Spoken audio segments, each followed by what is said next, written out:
Il y a une deuxième stratégie, une deuxième dimension.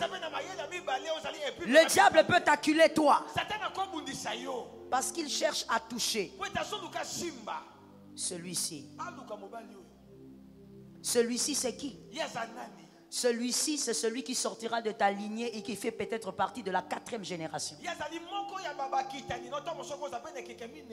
Et celui-ci, selon les plans de Dieu, est peut-être celui qui va en premier introduire des choses exceptionnelles dans cette famille.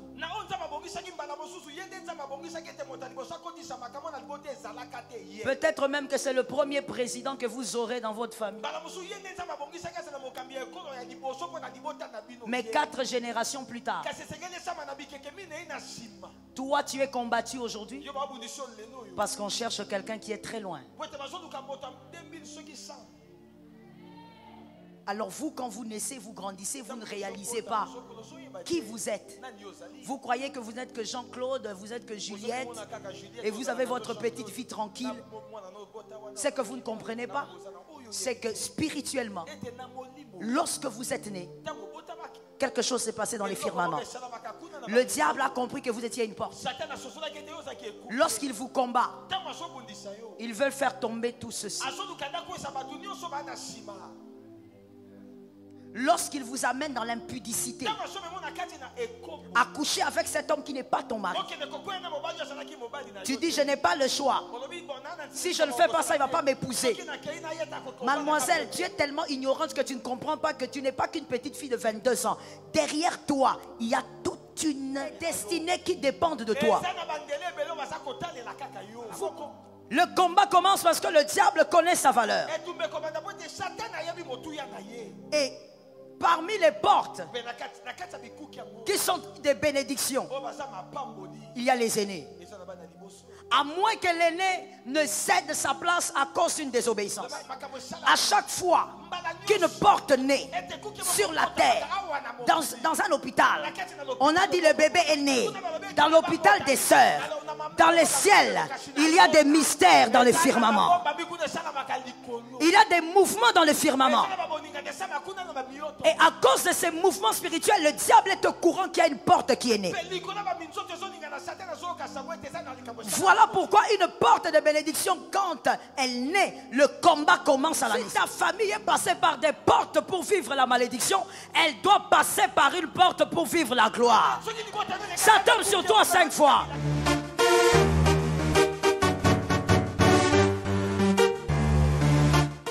Shalom bien-aimé dans le Seigneur Jésus-Christ. La servante de Dieu Joël Gloria Cabassel, pasteur principal de l'église Assemblée évangélique Nouvelle Alliance de Kinshasa, parle d'un sujet crucial pour ta vie. Pourquoi est-ce toi qui subis tant de combats? Pourquoi est-ce toi qui sembles toujours être ciblé, attaqué, incompris? Ce n'est pas un hasard.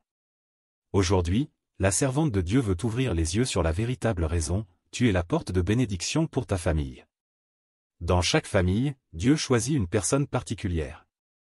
Une personne à qui il confie une mission spéciale, celle de briser les chaînes, de renverser les malédictions, d'ouvrir la voie à la bénédiction. Cette personne, c'est toi. Mais comprends ceci, plus ta mission est grande, plus l'opposition est forte. Tu es combattu non pas parce que tu es faible, mais parce que tu es une menace pour l'ennemi. Ton appel est trop important pour être laissé tranquille. Tu n'es pas n'importe qui. Tu es un pilier, un libérateur, une porte ouverte pour ta famille. Ton succès, ta percée, ta fidélité ouvriront une pluie de bénédictions sur ceux qui te regardent. Alors ne baisse pas les bras. Résiste, persévère, prie, avance, car derrière tes combats, il y a une génération entière qui attend ta victoire. Ne te demande plus pourquoi toi. Dis plutôt, Seigneur, fortifie-moi pour accomplir ma mission. Parce que ta vie est précieuse, parce que ta mission est divine, parce que ta famille a besoin de toi. Tiens ferme, car ta victoire sera leur délivrance. Abonnez-vous, aimez et partagez afin d'apporter l'évangile de Jésus-Christ aux nations, car il y aura plus de joie dans le ciel pour un seul pécheur qui se repent. Que la bénédiction de Dieu soit votre partage dans le nom puissant de Jésus-Christ. Amen. Les mystères des portes ont commencé avant l'existence du chronos. La porte est simplement un passage qui nous permet d'accéder à un lieu ou encore à une chose. J'étais en train de dire que la porte était un accès, une chose qui nous permet d'accéder à un lieu ou à des personnes. Genèse 1, 26. La Bible dit, puis Dieu dit, faisons l'homme à notre image, selon notre ressemblance, qu'il domine sur les poissons de la mer, sur les oiseaux du ciel, sur les bétails, sur toute la terre et sur tous les reptiles qui rampent sur la terre. Amen. Cette parole nous révèle que le Seigneur avait un désir, celui de créer l'homme. Et dans Genèse 2:7, c'est là où Dieu lui-même devient la première porte. Parce que dans Genèse 2:7, la Bible dit que Dieu souffla sur la terre qu'il avait fabriquée et l'homme devint un être vivant. Et donc la première porte en réalité, ça a été Dieu lui-même. L'esprit de l'homme est passé par Dieu pour entrer dans une enveloppe qu'on appelle corps. Voilà pourquoi je dis que la porte, les mystères des portes, en réalité ont commencé avant le Chronos. Parce que Dieu lui-même étant la première porte qui n'a pas existé dans le temps mais en dehors du temps. Et donc la première entité d'avoir expérimenter les mystères des portes, ça a été l'esprit de l'homme. Quittant de Dieu vers l'enveloppe appelée corps. Et Dieu aussi a créé dans son éternité des êtres qui ont été capables d'être des portes. Apocalypse 12:9 nous révèle cela. Apocalypse 12:9. On parle de Lucifer comme étant un être qui a su influencer d'autres êtres et qui a fait d'eux des démons. Il a été la porte par laquelle les anges sont passés pour devenir des démons. Comprenons donc rapidement que nous avons maintenant deux portes de deux types très différents. Nous avons Dieu et nous avons Lucifer. En Genèse 3, 1 à 7. Genèse 3, 1 à 7. Le diable a été la porte qui a introduit l'homme dans le péché. Le diable a été la porte par laquelle l'homme est passé pour désobéir. Et l'homme en même temps est devenu la porte qui nous a tous introduits dans les péchés. Et je reprends parce que le départ est important. Le fondement est important. Le diable étant déjà une porte parce que Dieu l'avait créé ainsi. Le diable est devenu une porte pour l'homme et il a introduit l'homme le premier dans le mal. Le premier homme aussi nous a tous introduits dans le péché. Parce que lui aussi était une porte. Et donc, comme l'homme est passé par une porte pour devenir mauvais, il devait passer par une autre pour devenir restauré. Si ta famille est passée par des portes pour vivre la malédiction, elle doit passer par une porte pour vivre la gloire. Ça tombe sur toi 5 fois. C'est un culte de délivrance, il faut être réceptif à la parole. Ce qui est à toi, tu prends. Tu t'en fous du voisin. Si le voisin n'a pas entendu, n'a pas entendu. Un homme est passé par la porte appelée Lucifer. Et il nous a tous compliqué la vie. Il fallait donc qu'une autre porte vienne. Voilà pourquoi Jésus n'a pas mâché les mots. Que quelqu'un me dise, il a parlé. Parle-moi avec autorité, dis-moi, il a parlé. Jésus n'a pas mâché les mots, il a dit. Dans Jean 19, Jean chapitre 10, verset 9. Il dit, je suis la porte. Il n'a pas dit, je suis la fenêtre. Il dit, je suis la porte.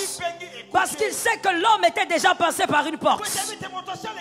Il dit, je suis la porte. Est-ce que quelqu'un peut lire avec moi ce qui est écrit? Première phrase, point. Point. Pour dire, il y a eu des portes. Il y a une porte qui vous a détruite. Moi, je suis la porte de votre délivrance. Ça tombe sur ta famille. Reçois la délivrance de ta famille. Reçois la résurrection de ta famille. Au nom de Jésus dit, je suis la porte. Je ne suis pas la fenêtre.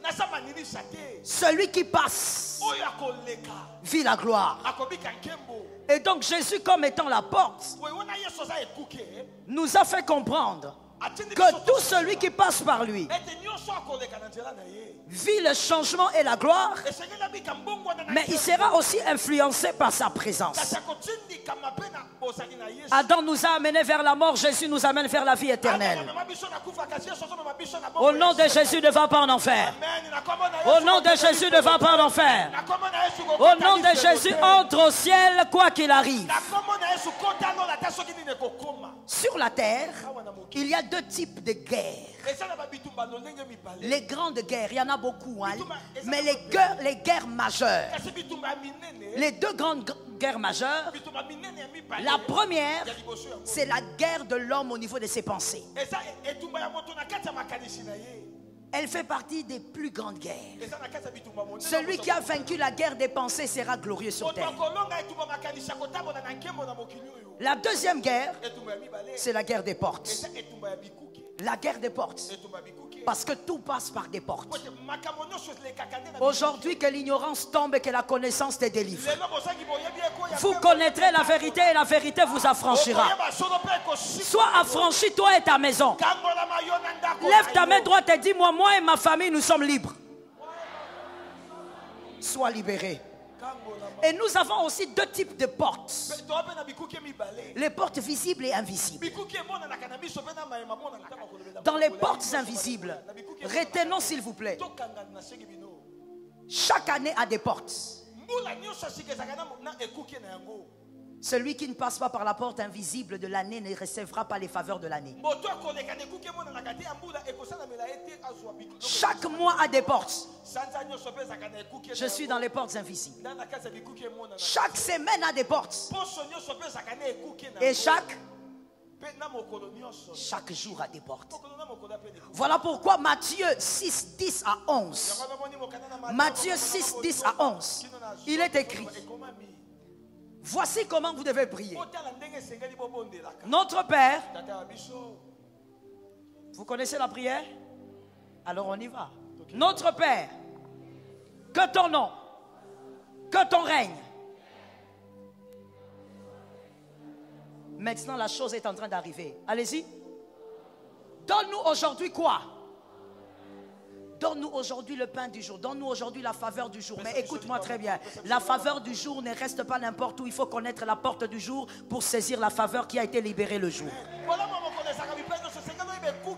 Voilà pourquoi pour beaucoup de gens ici, le pain quotidien, la faveur du jour n'est qu'un slogan. Les jours passent, tu ne vis pas les choses extraordinaires. Les jours passent et les jours semblent ordinaires. Les jours passent et les jours se ressemblent. Tu ne reçois rien de nouveau. Comme si aujourd'hui c'était hier. Ton problème, c'est que tu n'as jamais saisi la porte de chaque jour. Ce n'est pas le topic d'aujourd'hui, mais je te dis, je briefe ça simplement. Tu dois savoir que le jour a le corps, l'âme et l'esprit. Même le jour a ces trois parties. Si tu ne saisis pas la porte du jour, tu ne vivras pas le pain quotidien.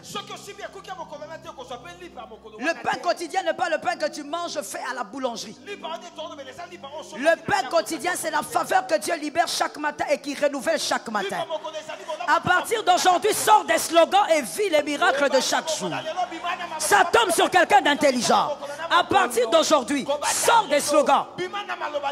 Tu ne peux pas te réveiller, mon frère, à l'aurore et le soleil se couche, mais tu n'as rien vécu. Tu n'as rien saisi. Je prophétise au nom de Jésus que tu puisses capter la porte de chaque jour et que tu saisisses les faveurs de chaque jour. Au nom puissant de... Tu ne peux pas vivre les jours comme si les jours étaient ordinaires. On en parlera plus tard.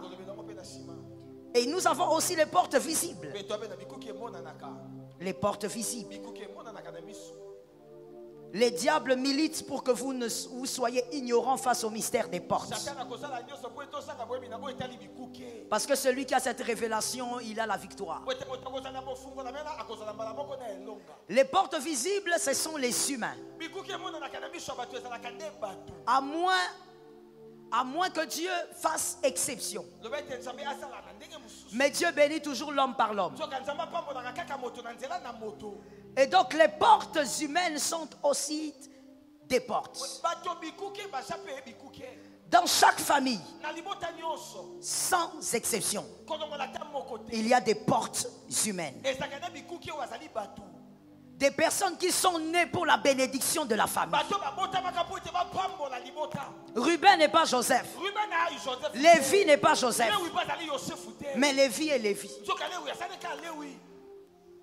On peut être dans une famille, mais tout le monde n'a pas la même position spirituelle. Je suis d'accord avec celui qui m'entend. Alors il y a 3 types de portes dans les familles. Les portes humaines des bénédictions spirituelles. Les portes humaines des bénédictions matérielles. Et les portes spirituelles qui portent aussi les deux. Lui-même, il amène la bénédiction et matérielle et spirituelle. Lui est une porte qui porte les deux dimensions.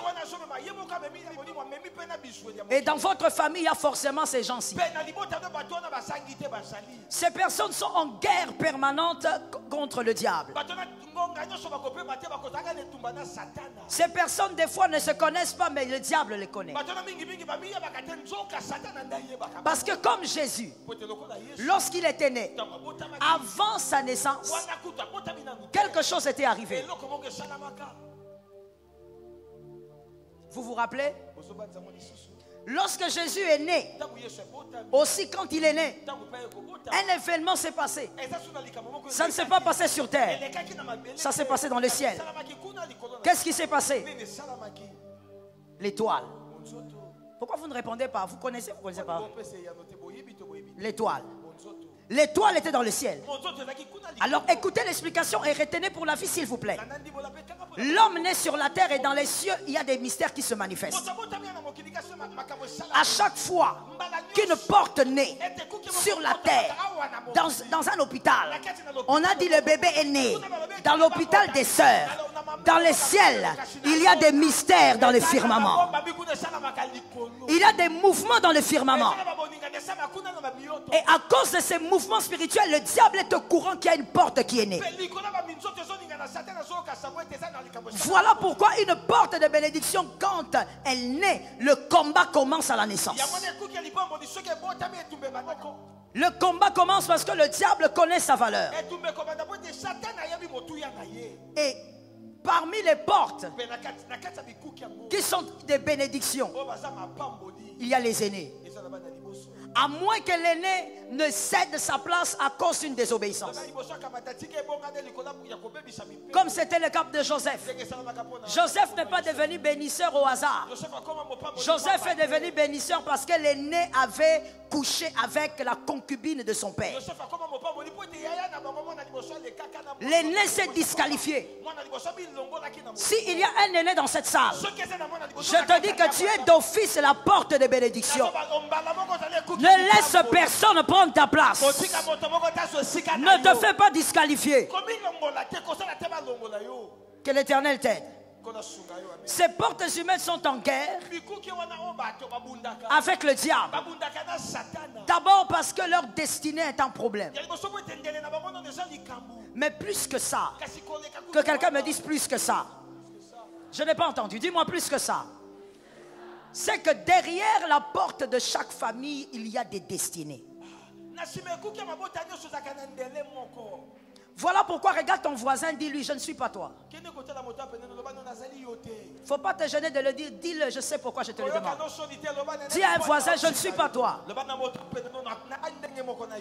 Il est normal que des fois tu regardes ton voisin, tu dis, mais toi tu as beaucoup de combats comme ça. Il n'est pas toi, lui il a des destinées derrière lui. Non, depuis que toi tu as l'ANA 20 ans, comment tu es comme ça? Mon frère, il n'est pas toi. Lui le combat a commencé depuis qu'il est bébé. Parce qu'il est la la porte des bénédictions de sa famille. Avant qu'il possède quelque chose, il doit d'abord donner des coups.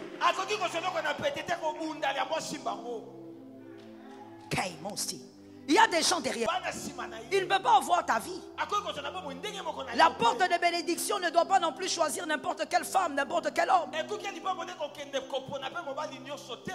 Ne choisis pas Dalila. On ne sait pas toi seulement qu'on va détruire. On va détruire des gens derrière toi. J'ai besoin de 7 gaillards. Venez. Courez. 7. Le premier, mettez-vous ici. Deuxième ici. Troisième, soyez ici. Oui, à côté de lui. Mettez-vous là. Mettez-vous ici. Vous venez. Mettez-vous là. Soyez derrière celui-là. Vous voyez, vous représentez. Reculez un peu s'il vous plaît. Merci. Non, vous restez là, devant. Vous êtes la porte. Celui-ci. Tout ça. Derrière lui, tout ça là. C'est sa famille. Alors vous, quand vous naissez, vous grandissez, vous ne réalisez pas qui vous êtes. Vous croyez que vous n'êtes que Jean-Claude, vous n'êtes que Juliette, et vous avez votre petite vie tranquille. C'est que vous ne comprenez pas. C'est que spirituellement, lorsque vous êtes né, quelque chose s'est passé dans les firmaments. Le diable a compris que vous étiez une porte. Lorsqu'il vous combat, ils veulent faire tomber tout ceci. Lorsqu'il vous amène dans l'impudicité, à coucher avec cet homme qui n'est pas ton mari, tu dis je n'ai pas le choix. Si je ne fais pas ça, il ne va pas m'épouser. Mademoiselle, tu es tellement ignorante que tu ne comprends pas que tu n'es pas qu'une petite fille de 22 ans. Derrière toi, il y a toute une... Il y a des destinées qui dépendent de toi. Être à 35 dans la famille. Mais c'est toi la porte sur toutes ces personnes-là. J'aimerais préciser que ça ne dépend pas de l'âge. Ça ne dépend pas de la position familiale. Tu peux être le troisième, tu peux être le dernier, mais si Dieu t'a pointé, il t'a pointé. Que ton amen te délivre de l'ignorance. Quand le diable vient t'acculer dans la masturbation, c'est les gens qu'il cherche à faire tomber. C'est tous ces gens-ci. Il y a aussi une deuxième stratégie du diable. Et j'espère que tu as compris que toi qui es porte, la guerre qu'il y a entre toi et le diable, c'est la guerre des portes. Il veut que tu passes par lui pour que tu détruises tout ça. Il y a une deuxième stratégie, une deuxième dimension. Le diable peut t'acculer toi parce qu'il cherche à toucher celui-ci. Celui-ci, c'est qui? Celui-ci, c'est celui qui sortira de ta lignée et qui fait peut-être partie de la 4e génération. Et celui-ci, selon les plans de Dieu, est peut-être celui qui va en premier introduire des choses exceptionnelles dans cette famille.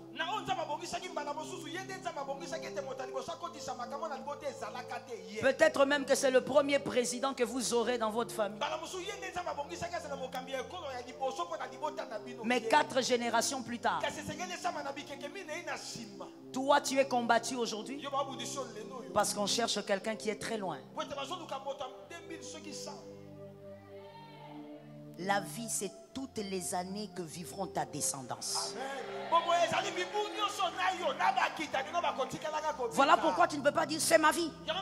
Je fais ce que je veux. Je décide comme je veux. Tu es ignorant. Il y a un péché que tu as commis peut-être aujourd'hui, mais qui attend 4 générations. Et qui attend quelqu'un en particulier.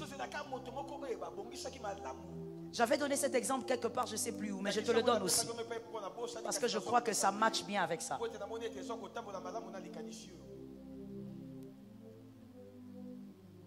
Noé avait combien de fils? Combien? 3. Ceux qui ont fait les codim se rappellent. Qui a été maudit? Cham. Cham a été maudit. Cham, en fait, il était la porte.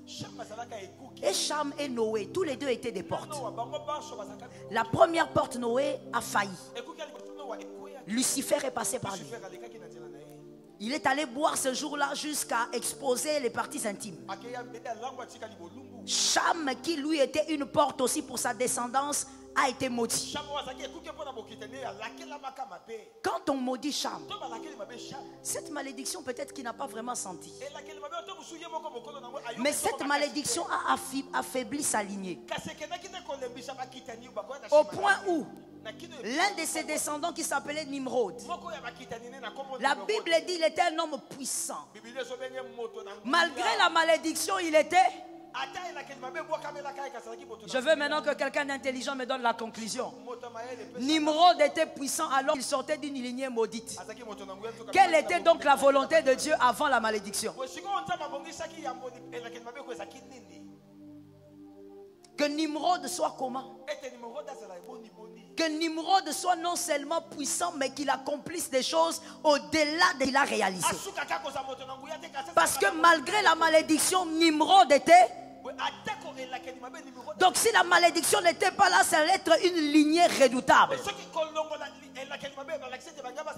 Noé a perdu. Parce que maintenant dans sa lignée, la seule lignée qu'on cite qui a été puissante, c'est la lignée d'Abraham. Alors que Cham aussi avait une descendance puissante. Est-ce que quelqu'un m'entend? Sem est le seul qui est cité. Sa lignée est citée. Abraham, Isaac. Mais chez Cham aussi, il y a eu des gens terribles. Mais voyez quelqu'un comme Nimrod. Il était puissant. Mais comme la malédiction était sur lui, comme le dit son propre nom, la rébellion était en lui. Jusqu'à aller construire la tour de Babel. Le mal était en lui. Donc même malgré la puissance, il devait que virer vers le mal à cause de la malédiction. Je dis à quelqu'un, garde ta position. Ne laisse personne détruire ce qu'il y a derrière toi. Est-ce que quelqu'un m'entend bien? Ne laisse pas le diable toucher à toi pour déstabiliser tout ça. Celui-ci, je l'ai mis ici à côté. Pourquoi? Parce que la porte a des frères. Un frère va épouser quelqu'un. Et ce quelqu'un va aller avoir un enfant. Et cet enfant va être combattu à cause des choses que celui-là a acceptées. Les choix d'aujourd'hui ne sont pas les choix d'aujourd'hui. Les choix d'aujourd'hui vont déterminer la vie de toute une descendance. Tu dois refuser le péché par amour pour Dieu, mais aussi pour préserver la descendance. Donne-moi un amen normal. Donne-moi un amen original. Tu dois refuser le mal parce que ce mal va pourrir plusieurs. Vous savez, celui-ci peut tomber dans, on va dire dans quoi? Dans l'escroquerie. Il escroque, on le maudit. Cette malédiction, il la sent à, disons, il la sent à 30%. Le diable, comme étant un stratège, il va sauter celui-ci. Parce qu'il veut vous faire croire que tout va bien dans votre famille. Et il va tomber ici. Et ici, le diable va amplifier ce qu'il y avait là-bas. Là, c'était à 30. Ici, ça sera à 80%. Plus il descend, plus le pouvoir du mal s'amplifie. Au coin là-bas, vous risquez d'avoir un enfant, vous ne comprenez pas, il sort d'où? Cet enfant est bizarre. Je suivis un documentaire d'un garçon de... Il avait quel âge? 21 ans. 21 ans. Parce qu'il venait de commencer l'université. 21 ans. Au Kenya. Un beau jour, le gars s'est levé. Oui. Il s'est levé, il a séché les cours. Il étudiait dans une ville et la famille était dans une autre. Il a pris son taxi calmement. Un garçon serein dit à un voisin, ça n'arrivera pas dans ma famille. Ta détermination est faible, dis, ça n'arrivera pas dans ma famille. Le garçon, il est serein, mon frère. Si tu vois son visage, il a le visage comme d'un ange. La malédiction ne tient pas compte de la veste. La malédiction ne tient pas compte du visage. Tu peux avoir la malédiction, mais apparemment tu as un visage doux. Le garçon est parti. Il est arrivé dans la ville où vivait sa famille. Ça s'est passé au Kenya. Il arrive là-bas. Il va derrière la maison. Et derrière leur maison, il y avait une maison qui était en train d'être construite. Et les maçons travaillaient. Il arrive là et l'un des maçons l'a reconnu. Il a dit, oh, le petit, l'enfant du chef. Et puis il a demandé au maçon, calmement. Il a dit, est-ce que je peux avoir un métal? Dis un métal.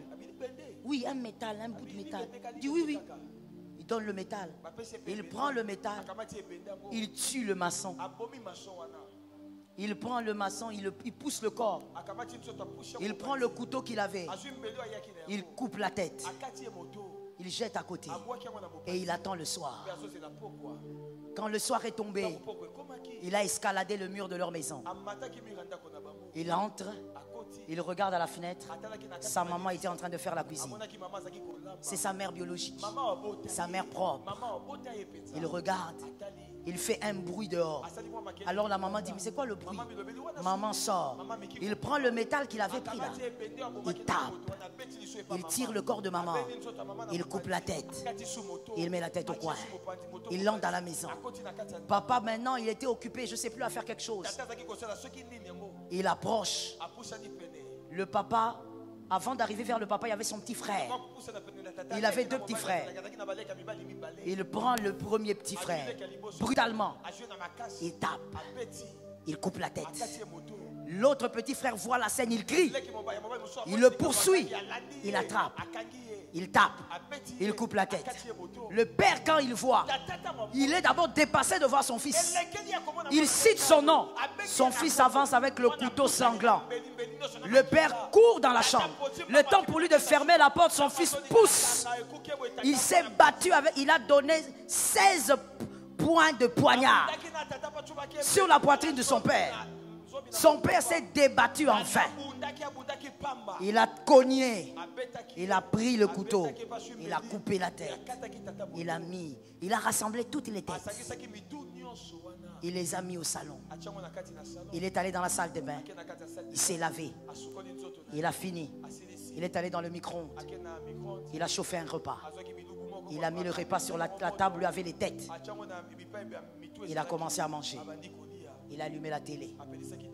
Il mange, regarde la télé. Et puis il s'est fatigué, il a éteint. Il est allé dormir dans la chambre. À 5 heures, il s'est réveillé. Il a escaladé le mur. Il est parti à l'université. Les gens ont compris qu'il y avait un problème parce qu'il y avait l'odeur qui commençait à se dégager. Donc des jours après, le garçon allait à l'université normale. Mon frère, la malédiction marche. La malédiction peut quitter une génération, ça va vers une deuxième. Tu ne vas pas comprendre comment le tout dernier est devenu un monstre.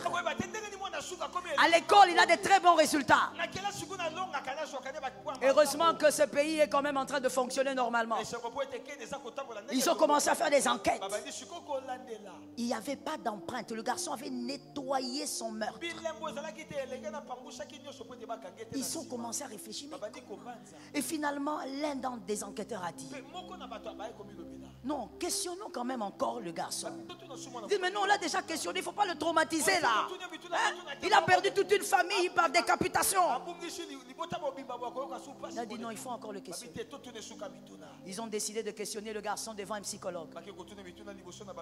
Pendant qu'on questionnait le garçon, le psychologue a dit aux enquêteurs après, ce garçon n'est pas normal. Il dit, mais comment ça? Non, il n'est pas normal. Il parle, il est très froid, il est sans émotion. Il dit, non, non, c'est parce qu'il est triste. Il dit, non, c'est pas la tristesse. Il n'a aucune émotion. Ils ont maintenant commencé à faire des enquêtes à l'université. Et ils ont découvert qu'exactement à cette heure-là, les garçons n'étaient pas là. Il y a un jour où les garçons avaient disparu. Alors, vraiment, moi je considère que c'est simplement la sagesse de Dieu. Au-delà de la sagesse des hommes, la sagesse de Dieu existe. Et dans tous les domaines, la sagesse de Dieu existe. Parmi les enquêteurs, l'un d'entre eux a dit, est-ce qu'il a une copine? Il dit, oui, oui, oui, il a une copine. Allez appeler la copine. On appelle la copine.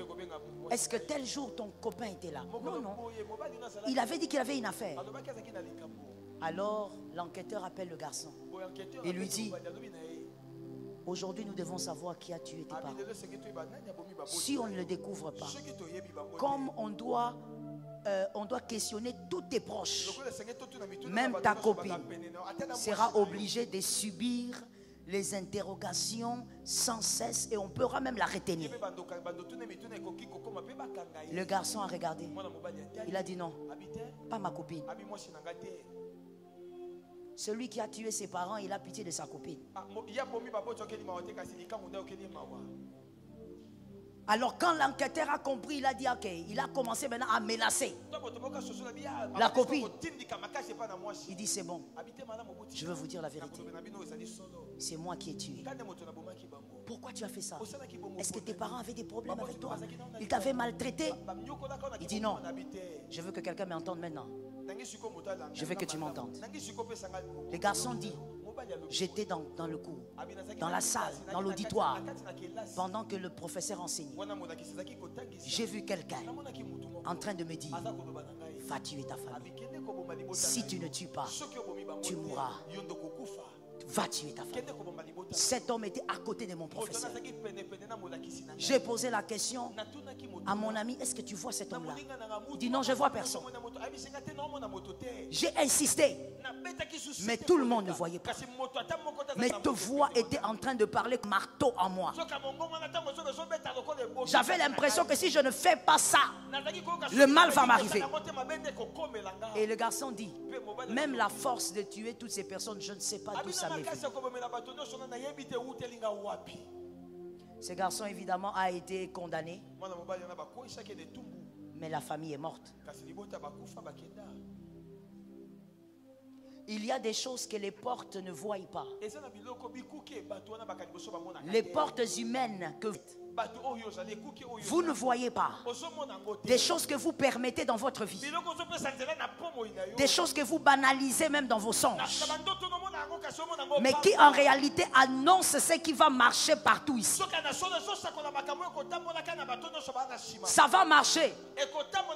Toi tu as couché avec une seule fille, tu as banalisé. Celui qui viendra après toi va prendre 15. Parce que ça va s'amplifier. Ça va grandir. Le diable va devenir un dragon. Mon frère, si tu es une porte, parce que je ne sais même pas si tu es, c'est toi qui sais. Pendant que je parle, le Saint-Esprit parle à chacun. Si tu es une porte de bénédiction, attention avec ce que tu acceptes. Attention avec ce que tu banalises. Attention avec les péchés que tu joues avec. Attention avec les paroles qui sont lancées sur toi que tu banalises. Quand tu es une porte de bénédiction, même les paroles qui sortent des hommes doivent attirer ton attention. Répétez ça. Tu es une porte de bénédiction, quelqu'un vient te dire, ah, toi tu finiras toujours comme ça. Toi tu es bon à rien. Toi aussi tu es là. Ah, vous êtes toujours comme ça. Vous me critiquez.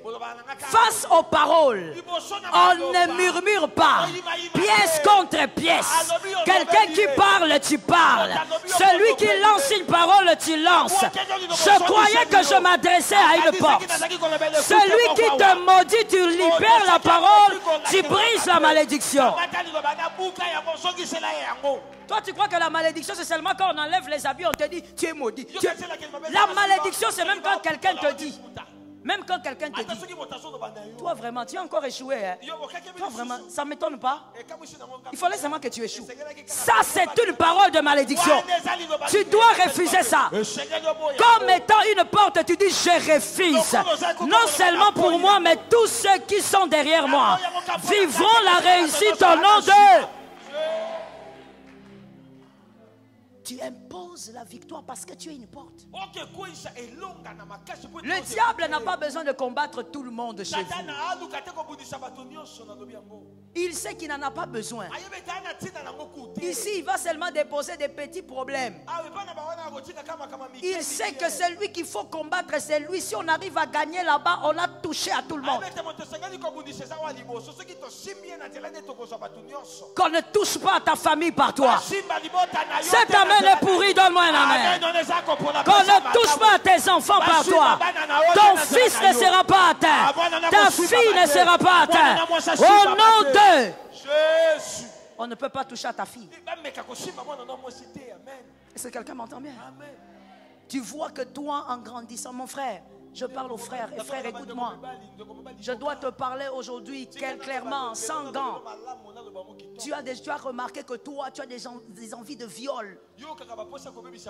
Tu n'as jamais violé, mais tu as des envies de pédophilie. Oui, il y a beaucoup de frères comme ça dans l'église. Il n'a jamais fait la pédophilie, mais quand il voit des petits enfants, l'envie monte pour qu'il veut toucher les enfants. Quand il voit des filles, il a envie de les violer. Ça veut dire, tu as ces envies en toi. Tu vas t'élever contre cet esprit au nom de Jésus. Toi, tu peux ne pas avoir violé, mais comme tu as ce pouvoir qui est derrière toi, on risque de prendre ta fille quelque part. On risque de toucher à une fille dans ta descendance. Et elle va subir des viols. Je veux dire à quelqu'un quelque chose à retenir pour la vie.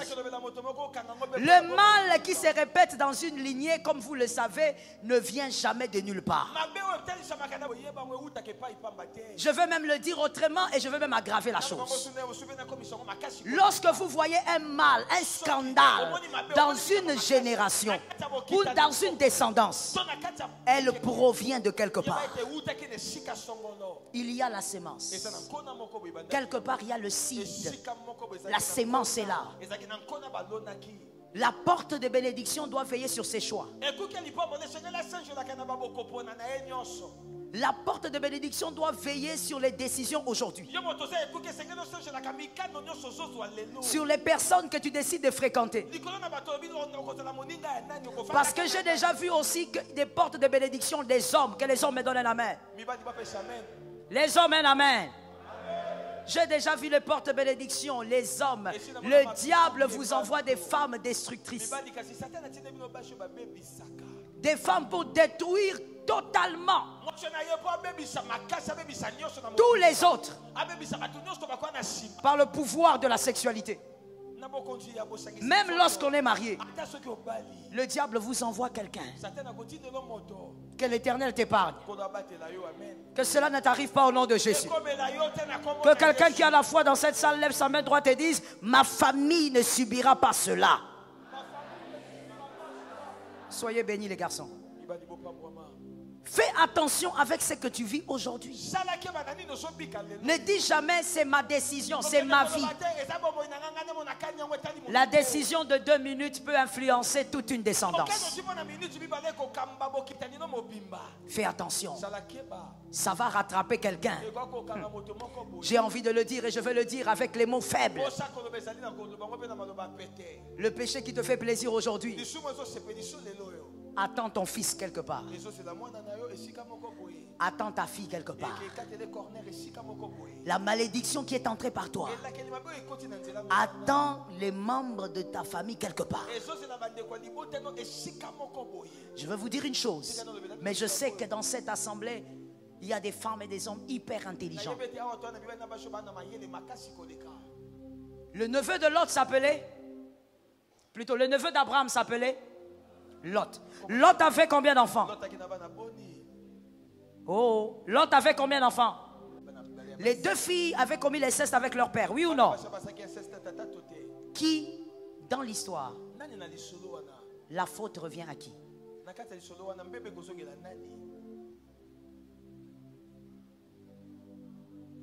Dans cette histoire, il y a 4 acteurs. Le papa, la maman et les 2 filles qui ont drogué leur papa. Je dis qui, dans cette histoire, est... La faute revient à qui?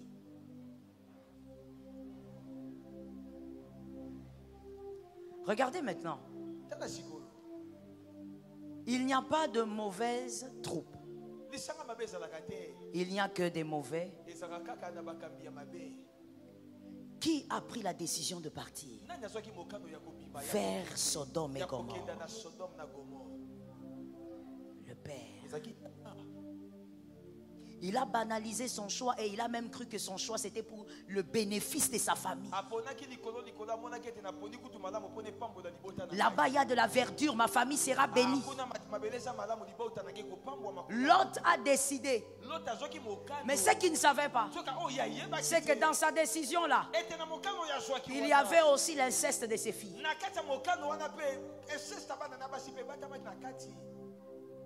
La décision que lui avait trouvée bonne, derrière il y avait aussi l'inceste. Les filles n'ont plus la terreur de la nudité du père. Lorsque tu vois les filles ne plus avoir peur de la nudité d'un père, c'est la sorcellerie qui entre. Je suis d'accord avec ton amen, mon frère. L'autre là, il a fait semblant. Et donc la décision de Lot a mis KO toute une famille. Ça a humilié Lot lui-même. Attention à ce que tu prendras comme décision demain matin. Attention à ce que tu vas décider ce soir avant de dormir. Il n'y a pas que toi dans l'histoire. Il y a des destinées invisibles qui t'attendent. Je bénis ta foi. Pour terminer, je veux parler de ceci. Les indices qui révèlent que vous êtes la porte spirituelle de votre famille. La porte stratégique. Premièrement, vous avez le fardeau de la conversion et du bien-être des membres de votre famille. C'est votre fardeau. Quand vous voyez les gens se convertir, vous pensez à votre famille. Vous pensez aux drogués de votre famille. Vous pensez aux gens qui vivent mal dans votre famille. Et vous priez pour leur conversion. Une porte de bénédiction doit avoir le fardeau. Celui qui n'a pas le fardeau n'est pas une porte. Deuxième indice, vous n'êtes pas conflictuel. Vous êtes conciliant. Oui, dans la famille, on ne te connaît pas comme quelqu'un de conflictuel. Quand il y a des problèmes, c'est toi qui rassembles.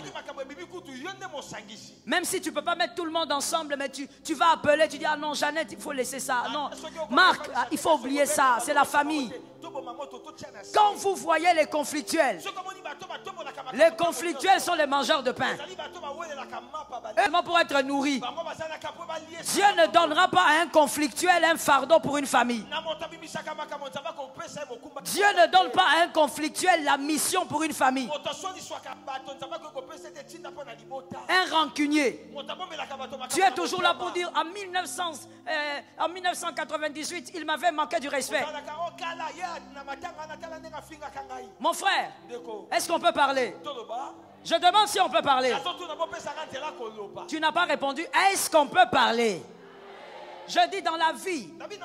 Ça, c'est la dimension de la sagesse. On ne peut pas être en mauvais terme avec tout celui qui vous manque du respect. Sinon, tu vas vivre comme un enfant. Dans la vie, il peut arriver que quelqu'un vous manque du respect. Vous faites comme si vous n'avez rien vu. Vous évoluez parce que vous avez des objectifs à atteindre. Qui a compris et qui a dit Amen?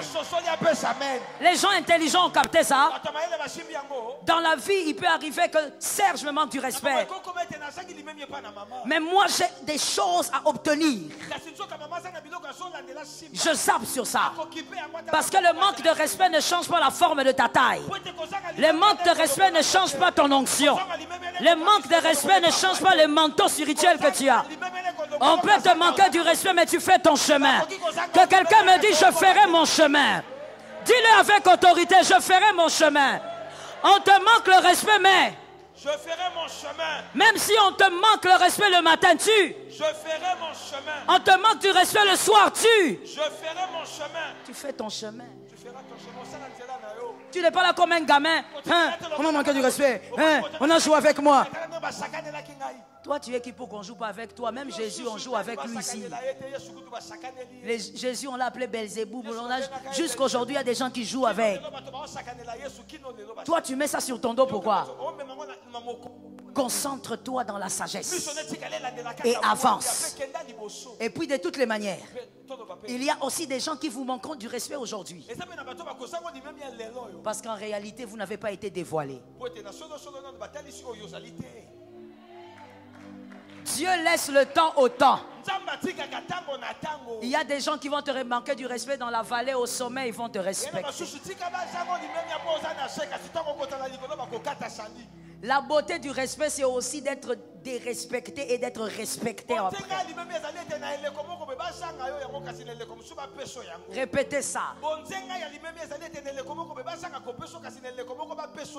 Mais oui, tout le monde ne peut pas te respecter dans la même saison. Qui m'a donné un amen? Qui m'a donné un amen? J'aime le sourire que je vois là-bas. C'est le sourire de quelqu'un qui comprend. Tout le monde ne peut pas te respecter à la même saison. Lorsque tu approches auprès des manguiers, tu vois qu'il n'y a que des feuilles. Ah, tu quittes. Il n'y a rien là-bas. Mais le même manguier, tu vas revenir. Dans quelques mois, tu vas rester tout près. Parce qu'il y aura des mangues. Tu vas manger encore et tu vas manger encore. Je dis à quelqu'un, il ne te respecte pas aujourd'hui.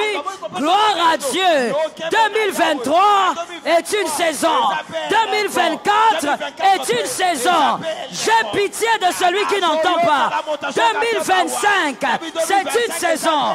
On va respecter. Il faut se calmer. Il ne faut pas être immature. Tu te cries partout, on ne me respectait pas, on ne me respectait. Cool down. Attends. Chaque chose a son temps. Chaque chose a sa saison. Le temps arrive. Que ça tombe sur une famille. Ça tombe sur moi-même 40 fois. Le temps arrive où tu ne vas même pas regarder qui respecte et qui ne respecte pas. Dieu va imposer aux mains les acclamations. Ils seront obligés d'acclamer ceux qui vont voir. Troisième indice, que vous êtes une porte spirituelle de bénédiction. Comme je le disais, vous n'êtes pas rancunier. Vous pardonnez. Et quand vous ne pardonnez pas, ou si vous avez du mal à pardonner, vous trouvez une bonne raison pour pardonner. Vous trouvez une bonne raison pour zapper dessus. C'est le troisième indice, que vous êtes une porte de bénédiction. Quatrième indice, vous êtes la personne la plus acculée dans les combats spirituels. Dans toute la famille, les gens ont des problèmes, mais toi, tu es toujours acculé. Tu n'as pas la paix. Ce que les hommes arrivent à voir facilement, toi tu peines. Oh, quand Joseph est un esclave, Judas et les autres mangent avec Jacob.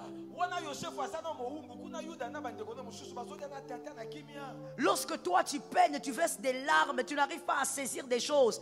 En réalité, c'est parce que tu te bats pour plusieurs. Tu as compris ça? Si tu as compris, tu as donné un amen pour toi-même.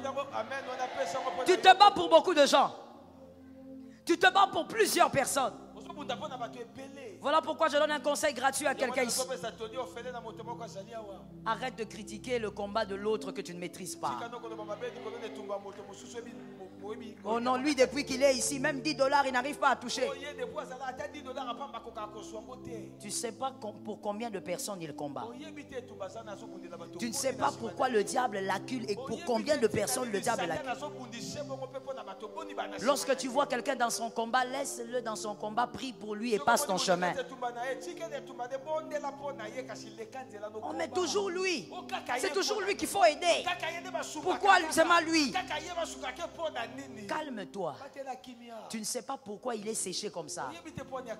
Le diable peut le sécher parce qu'il est en train de sécher plus de 15 personnes. Celui qui est une porte de bénédiction a des combats bizarres et des fois même il a des rêves bizarres. Même dans ses rêves, le diable le poursuit. S'il y a quelqu'un comme ça ici, je dis à cette personne, tu vaincras de toutes les manières. Et je te conseille ici. Voilà pourquoi ne crains pas les combats. À chacun son combat. Kemo, dis à quelqu'un, je n'envierai pas ta paix. C'est bien dit en lingala, répète. Dis ce qu'il a dit. Oui, tu n'envies pas la paix de quelqu'un. Parce que ton combat, tu dois l'assumer. L'Éternel va te donner la victoire, il t'amène quelque part. Accepte ton combat. Oh, j'ai envie de dire, je sens l'esprit, j'ai envie de dire à quelqu'un, sors un peu des plaintes. Non, je dis sors des plaintes. Je dis encore sors des plaintes. Oh non, dans la famille c'est toujours moi. Tout le monde est bien. Mes frères ont des maisons. Moi je n'ai pas. Mon frère, assume ton combat. Ton combat est le combat de plusieurs. Affronte ton combat. Relève les défis. Marche sur les serpents et sur le scorpion. Refuse d'être la victime dans ton combat, mon frère. Dans ton propre combat, tu fais la victime. Oh non, pourquoi ma vie est comme ça? Pourquoi seulement moi? Mon frère, tu es peut-être derrière tes frères. Tu n'es pas les derniers. Ils n'ont pas compris. On va essayer de répéter, hein? Tu peux être derrière tes frères. Voilà. Tu peux être derrière tes frères. Mais être derrière quelqu'un ne veut pas dire qu'on est dernier.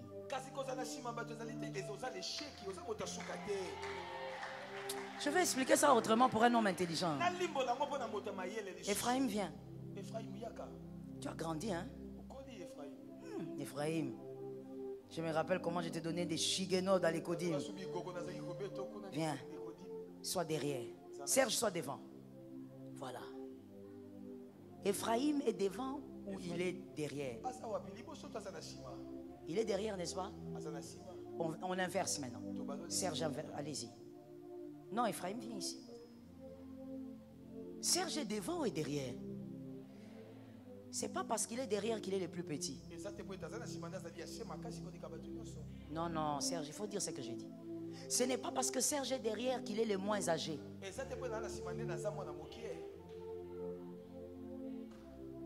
Il peut être derrière, mais c'est lui qui reste le plus âgé. Il peut aussi être derrière, mais être plus grand. Être derrière ses frères ne veut pas dire être les derniers de ses frères. J'ai envie de délivrer une porte ce soir par la puissance du Saint-Esprit. C'est pourquoi je dis que la première plus grande guerre, c'était les pensées. Toi, tu attaches ta grandeur aux réalisations familiales. La grandeur n'est pas attachée aux réalisations familiales. La grandeur est attachée à la position spirituelle. La réalisation de ce qui se fait dans la famille dépend de toute autre chose. Le petit frère peut acheter une parcelle avant toi, mais tu es celui qui combat pour lui.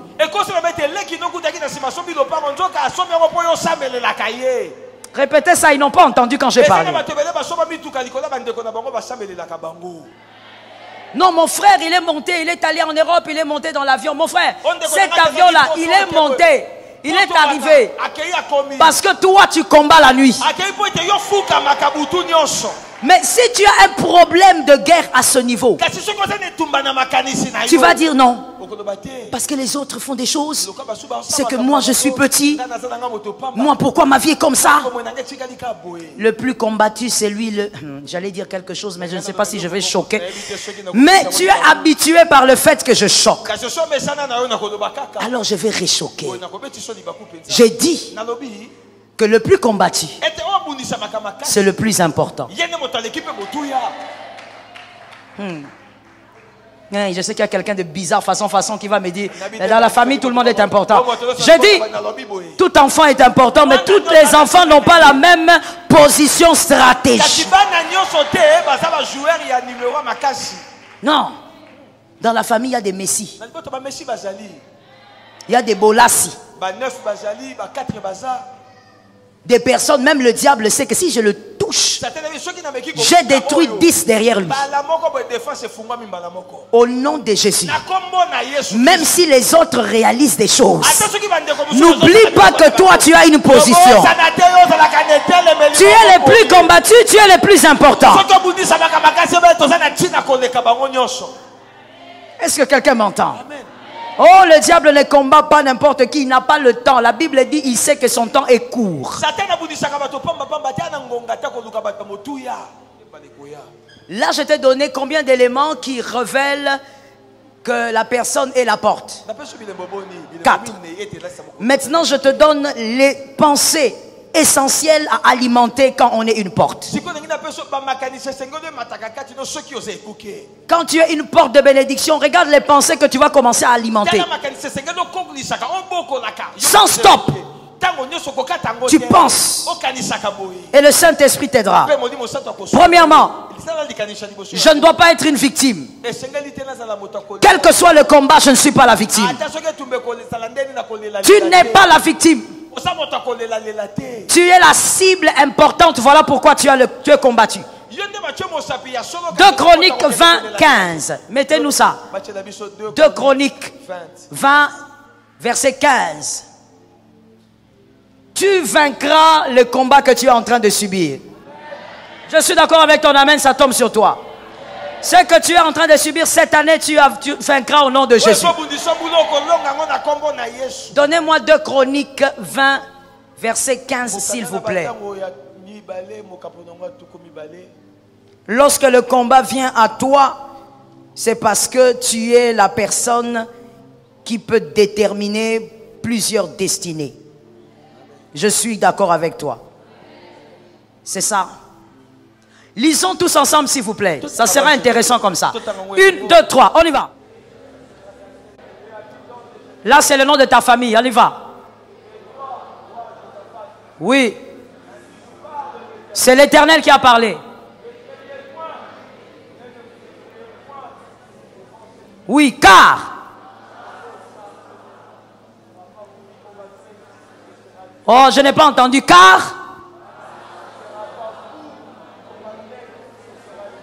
Si c'est Dieu qui combat, le match est terminé. Celui qui a pris ça, il a pris ça pour sa maison. Si c'est Dieu qui combat, je dis le combat est terminé. Pourquoi le combat est terminé? Parce que le combat a déjà eu lieu depuis plus de 2000 ans. Il a dit tout est accompli. Tu ne mourras pas, tu vaincras. Tu préserveras ta famille. Tu introduiras les miracles. Tu introduiras les verts pâturages. Je prophétise que quelqu'un dans cette salle introduise le miracle dans sa famille. Introduise la grâce dans sa famille. Ça tombe sur ta tête au nom de Jésus. Assieds-toi que je te parle. Tu vaincras. Même le combat de ce péché-là, tu vaincras. Mon frère, toi tu n'es pas impudique. Oh. Toi tu n'es pas adultère. Tu vaincras. Toi tu n'es pas un menteur. Tu n'es pas un hypocrite. Tu vaincras ce combat. Il y a même des gens qui te disent, toi tu crois que même si tu t'es marié, dans la famille, tout le monde divorce. Frère, ça ne me concerne pas. Oh, toi aussi tu finiras seulement par divorcer tout le monde. Dans tout le monde là, toi tu n'es pas tout le monde. Toi tu es une porte. Très bien. Voilà pourquoi mon frère je te dis, considère l'amour des hommes comme étant le bonus. Le véritable amour qui doit te remplir, c'est l'amour de Jésus. Il y a des gens qui sont incapables de vaincre le combat. Pourquoi? Oh, tel ne me soutient plus, tel ne m'aime plus. J'ai remarqué, Serge ne m'aime plus. Daddy ne m'aime plus comme avant. Frère, remplis-toi de l'amour de Jésus. Si Serge t'aime, c'est bon. Si Daddy t'aime, gloire à Dieu. Mais s'il n'y a pas ça, l'amour de Jésus est là. Tout ça, ce sont les bonus. Donne-moi un amen de quelqu'un qui entend. Tiens, pensez à alimenter. Aucun homme n'a le pouvoir de me blesser. Aucun homme n'a le pouvoir de me briser. Voilà, Kobuka, moi j'aime ça. Personne n'a le pouvoir de me briser. Mon frère, dans tes combats, tu vas vivre le mystère de Jésus à la croix. Il a souffert. Il a été blessé. Il a été insulté. On a craché sur lui. Mais la Bible dit, on n'a pas brisé les os. On ne brisera pas ta vie. On ne pourra pas te briser. Alimente cette pensée. Jamais. Jamais. Ça ne peut pas arriver. Toi tu viens là, tu dis, oh, toi l'enfant des pauvres. Il vient et dit, toi tu es l'enfant des pauvres. Et toi tu es là. Tu as entendu ce qu'il a dit? Il a humilié mon papa. Mon frère, on ne défend pas son papa avec les coups. On ne défend pas son papa avec les paroles. On défend l'honneur de son père avec les réalisations. Quelqu'un qui te dit que ton papa était pauvre, dis-lui, tu n'as rien dit. Attends, je vais t'informer. Il n'était pas seulement pauvre, il était sous-pauvre. Mais tu vois, moi, je ne suis pas l'enfant de quelqu'un d'autre. Je suis l'enfant de ce papa-là. Et sur cette terre, je vais imposer le nom de mon père. Je vais imposer son nom. Je me rappelle encore. Daddy, je vais libérer. Je me rappelle. Au deuil de mon beau-père. On est au deuil. Ah, les hommes sont sorciers. Les hommes sont bizarres. Quand on est au deuil, à l'Istem, papa n'est pas encore enterré. Mais il y a des gens qui avaient l'habitude de nous respecter. Parce qu'on était les enfants du DG. Mais qui ont commencé à nous mépriser parce que le corps était à la morgue. Ils étaient en train de dire d'une autre manière, la personne qui faisait leur valeur, elle est en train était dans la morgue. Et le jour de l'enterrement, là, il y a un discours qui a été donné. Je préfère taire le nom. Il dit, ce que cet homme a fait, même son fils ne pourra pas le faire. Là où j'étais assise, j'ai dit, tu as menti. Tu as menti. S'il y a quelque chose qui va arriver, c'est qu'il va faire plus que ce que son père a eu à réaliser. Je prophétise, toi aussi, tu vas faire des choses que ton papa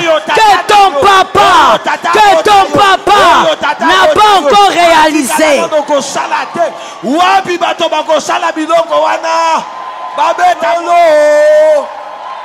Tu vas le faire.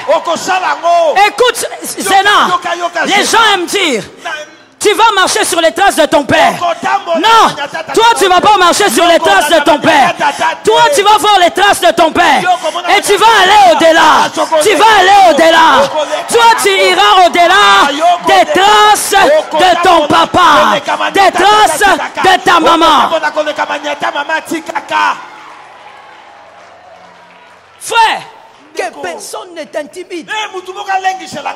Qui va te briser? Oh non, toi tu ne réussiras pas parce que tu n'as pas les diplômes. Dis à ces frères-là, nous ne sommes pas sur le même couloir. Toi tu vas réussir avec ton diplôme, gloire à Dieu. Moi je suis orphelin. Je n'ai pas de papa, de maman. Personne pour me payer les études.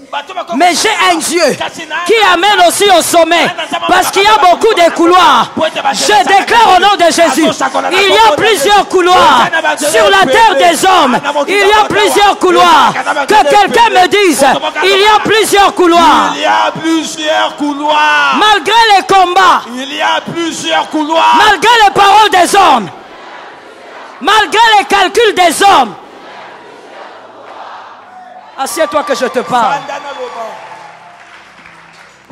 Il y a plusieurs couloirs. Pourquoi nous intimider? Toi, tout ce que tu connais, c'est ce couloir-là. Mais Dieu a d'autres couloirs.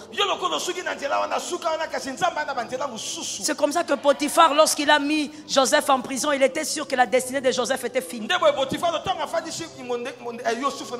Parce que c'était lui qui contrôlait cette prison. Non, au-delà de Potiphar, il y a Pharaon. Ah, j'ai envie de parler. Dieu va sauter Potiphar. Dieu va sauter Potiphar. Dieu va te donner les miracles au-delà de Potiphar. Dieu ne passera pas par Potiphar. Personne ne peut te briser. Pense à ça tous les jours. Si tu entends qu'on t'a critiqué, on t'a insulté, rappelle-toi, personne ne peut te briser.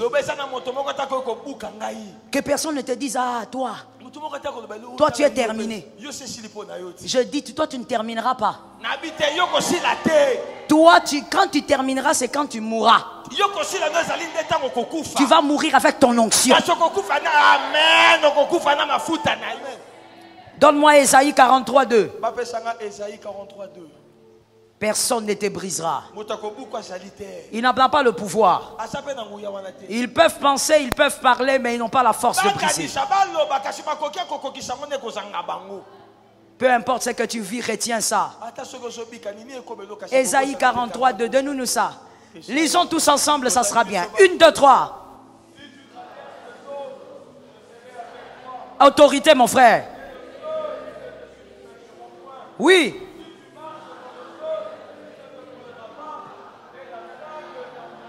Tu ne te brûleras pas. J'aime ce verset parce que Dieu est en train de dire, si tu fais quoi? Tu marches. Donc ça voudrait dire que tu marcheras. Le feu va venir, mais ça ne te brûlera pas. Rien n'a le pouvoir de te brûler. Ne laisse pas ça arriver. La dernière phrase que tu dois alimenter. Christ est ton essentiel. Ta foi est sacrée. Ton intimité avec Jésus est sacrée. Romains 8:35. Romains 8:35. Les hommes de foi vont réciter ce verset avec moi. Et on va terminer là. Romains 8, 35. Christ, il est ton essentiel. Ta foi est sacrée. Ton intimité avec Jésus est sacrée. On y va. 1, 2, 3. Attendez, mon frère, attendez. Frère, il faut parler avec autorité. Tu vois comment tu parles avec faiblesse comme ça. Mais tu ne parles pas comme ça quand tu sors ici. Quand nous lisons la parole, nous créons des choses autour de nous. On y va, nous lisons. 1, 2, 3. Oh! Non! Non! Non! Non! Non!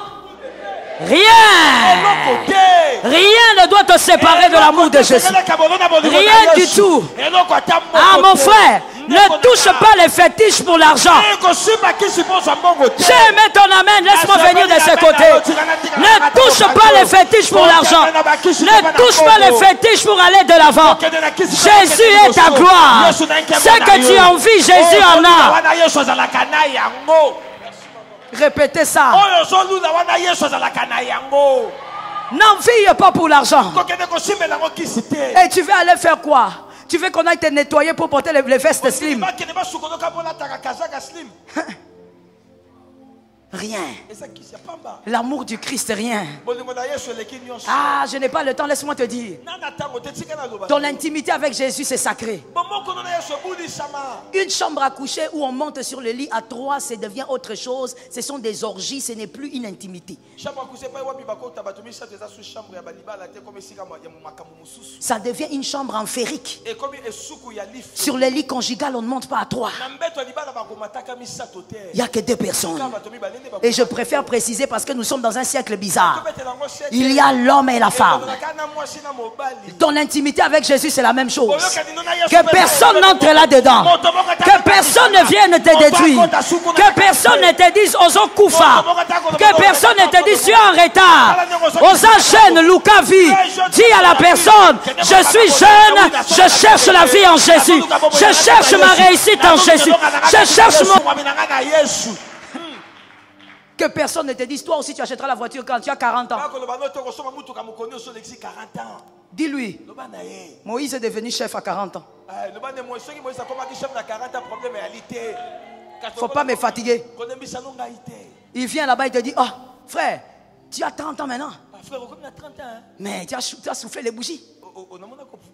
Mais regarde, tu n'as rien. Dis-lui, il faut te calmer. Dis à un autre, il faut te calmer. Non, dis-lui, il faut te calmer. Vous savez, il y a des gens qui ne disent jamais rien à l'église. Mais quand on sort ici, c'est la bouche que tu as pour parler. Je dis à quelqu'un, il faut te calmer.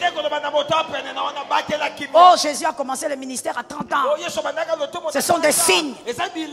Frère, laisse-nous. Jésus a commencé le ministère à 30 ans, Moïse a fait à 40. Il faut nous laisser.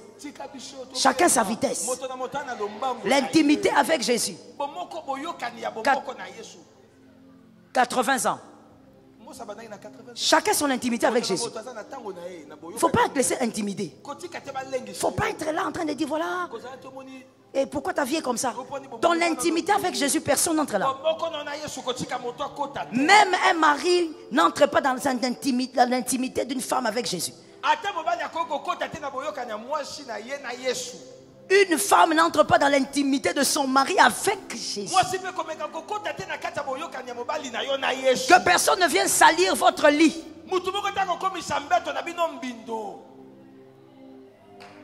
Je parle du lit qu'il y a entre toi et Jésus. Là où toi et Jésus vous êtes.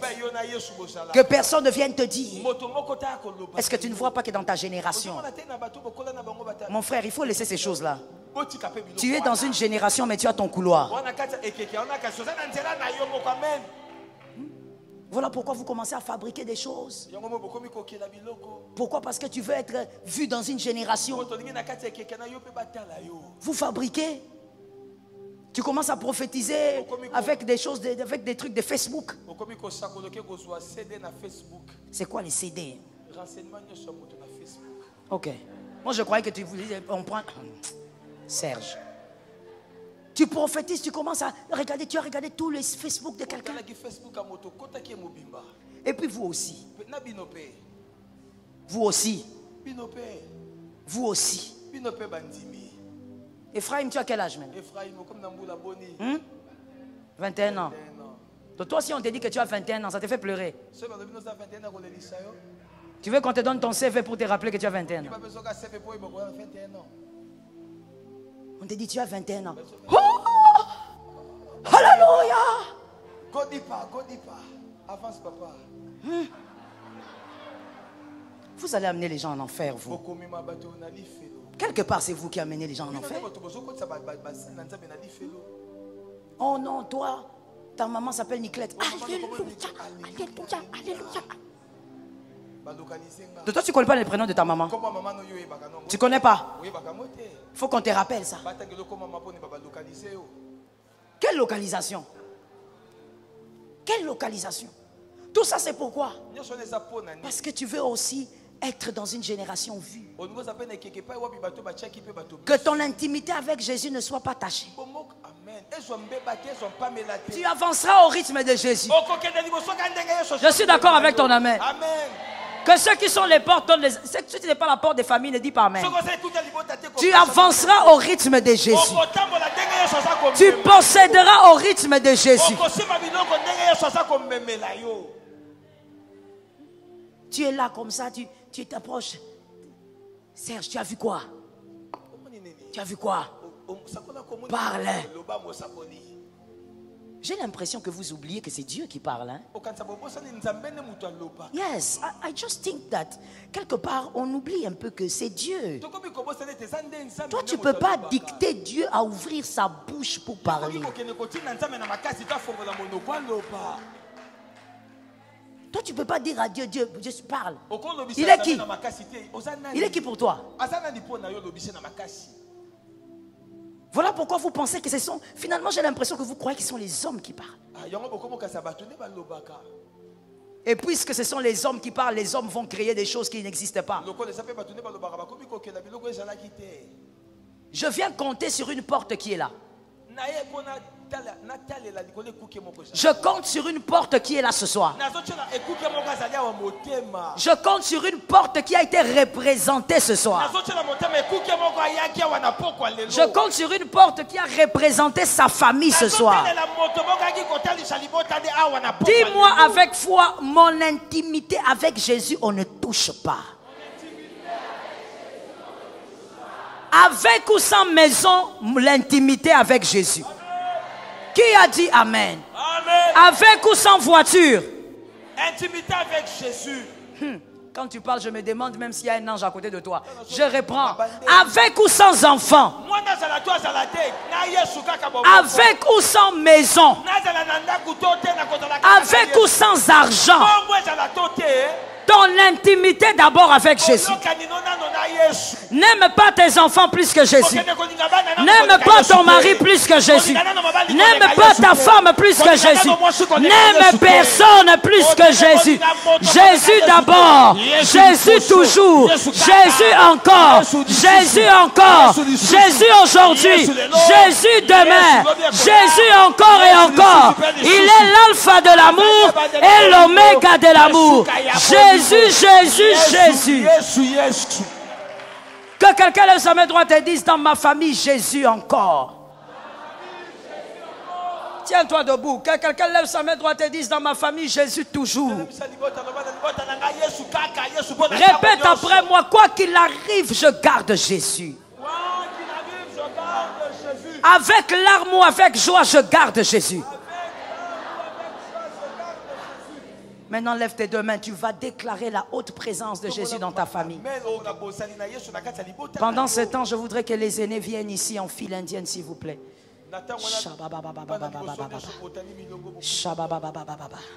Les aînés viennent ici. Enlevez ça, s'il vous plaît. Pendant ce temps-là, vous n'êtes pas aînés, vous êtes simplement... Là, comme moi, levez votre main, nous allons déclarer la seigneurie de Jésus dans la famille.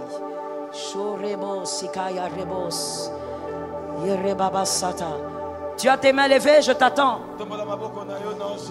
Toi qui n'es pas aîné, et même si tu es aîné, on va faire la même prière. Déclarons maintenant 7 fois.